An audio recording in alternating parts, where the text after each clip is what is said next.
Hey, how are you? It's week 2 of distance learning, so this is our second video. I miss y'all a lot. Gonna be super honest. I miss seeing your crazy faces. Y'all did so well with week 1 of remote learning, and I'm very proud of you. You worked hard. When you ran into obstacles, you figured out how to get around them. When you had questions, you emailed me, you reminded me, and so I'm very proud of you. Y'all did good work last week. And so let's keep up the good work as we move into our second week of remote learning. Update on my birds because I'm pretty excited. I was getting really nervous because I hadn't seen the bluebirds in a couple of days. I was like, oh gosh, they moved. They got tired of having me for a neighbor. So I went and I was like, I'll just go look in the birdhouse. It'll be fine. So I had to get my chair out because my dad forgets how tall I am, meaning how short I am. Y'all know I'm super short. And he hung it pretty high up. So I have to get a chair out. Then I have to stand on the chair. So I'm doing that. About to fall. About to lose my life. It's fine. And I stick my head in the birdhouse, and lo and behold, there's a bird sitting in the nest, about to fly out at me. So I almost fell off the chair, but update on the birds, they're fine. I'm assuming that she is sitting on eggs and that we will have baby birds in a couple of days. New neighbors, so excited. How are you doing? Just wanted to check in before we look at the week ahead.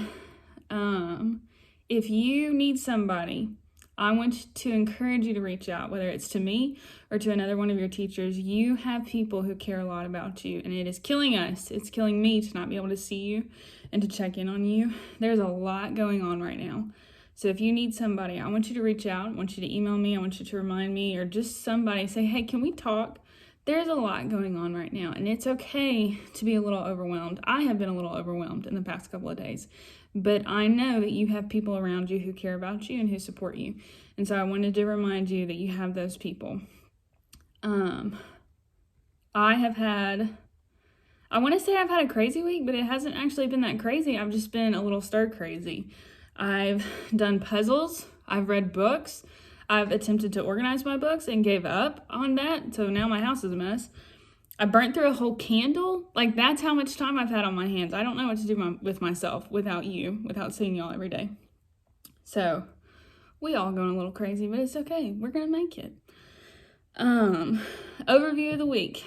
Looking ahead, if you found this video, you found the syllabus, so good job. You get brownie points. Right now, we are going to stick with the syllabus format. I think that works well for us because it means that everything is on the same page, same place. All 5 lessons are on the syllabus. You can already see everything that you need for this week. The reason that I did that is because I want you to be able to work at your own pace. Ideally, you would do 1 lesson per day, and then you would be done by Friday. You may want to do lesson 1 and finish with lesson 5. You may want to start with lesson 5. You have that freedom. It is entirely up to you. But I do want you to work on having everything turned in by Friday night. So you have the whole week to do all 5 lessons. Does this mean that you can do all 5 lessons on Wednesday? Yes. Do I recommend that? No, absolutely not. That's a lot of English. Nobody needs that much English in one day. Not even me. So take your own pace. Take ownership of it. But you have the freedom to complete the lessons as you want to do them. So we do have 5 lessons this week. 2 of them are journal entries. There are 2 journal entry questions that we are going to look at this week. To make it a little bit easier on you, I have turned the journal entries into a Google form as well. So you're just going to fill that out, put your name, first name and last name, and then answer your journal or write your journal prompt, and then I will get a copy of that. You are also going to submit or turn in with that. You're going to fill in an email. You can put your email, you can put your parents' email. The only reason why I'm doing that is so that you will get a copy of what you're sending to me. I want you to have a copy of this. It's your record. If you would rather continue handwriting the journal, 100% fine with that. Just email me a picture of it.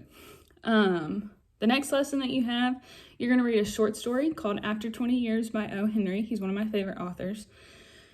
So you're going to read the short story and answer some questions. If you would rather listen to someone read the story, I have also provided audio of me reading the story for you. And then your next lesson, you're going to read a poem that we have already read before. You may or may not remember it. It's called Hope is a Thing with Feathers by Emily Dickinson. We have read it before, so it is a review, but I think it's a poem that some of us might really need. It's about hope, and hope is something that I personally have needed in the past couple of days, so I just wanted us to look at it again. And you are going to come up with your own metaphor. because the title of the poem is a metaphor. It says hope is the thing with feathers. So I want you to give me a metaphor saying what you think hope is. Hope is what? You tell me. And then the last lesson. I think this is the easiest lesson. It may be the most difficult for some of you, but I want you to read for 30 minutes. I know it's a lot to ask of you, but I want you to read for 30 minutes and I want you to email me a picture of you reading. Now, I am not super particular on what you read. You can read a book, you can read your textbook, you can read a news article online, you can read poetry if that is what floats your boat. But I want you to read for 30 minutes and I want you to send me a picture. If you need to break it up into 2 15-minute segments, you can do that, or 3 10-minute segments, or 5 6-minute segments. That's a lot of math for Miss Pena, but you can do that. I just want your total to be 30 minutes and then send me a picture. I will be doing shout outs for the best pictures. We will see what that looks like. I can't wait to see. I have no idea. Anything else I need to tell you? Last thing, on your syllabus, I have added a little bullet point for each lesson that tells you how to turn it in. It is highlighted for you. That's just to help make it a little clearer. I think I was not as clear as I should have been last week. I think I created a lot of confusion. So I just wanted you to know exactly how you're turning something in. As always, if you have any questions, any concerns, if you just want to say hey, email me or reply to the remind and I will get back to you as soon as I can. I miss you a lot.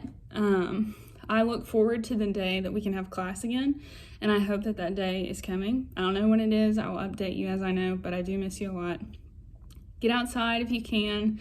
Do something that brings you joy if you can, whether it's a puzzle or fishing. Y'all know that fishing does not bring me joy, but if it brings you joy, I hope that you get a chance to do that. I love you. Stay safe. Make wise choices, and I'll see you soon.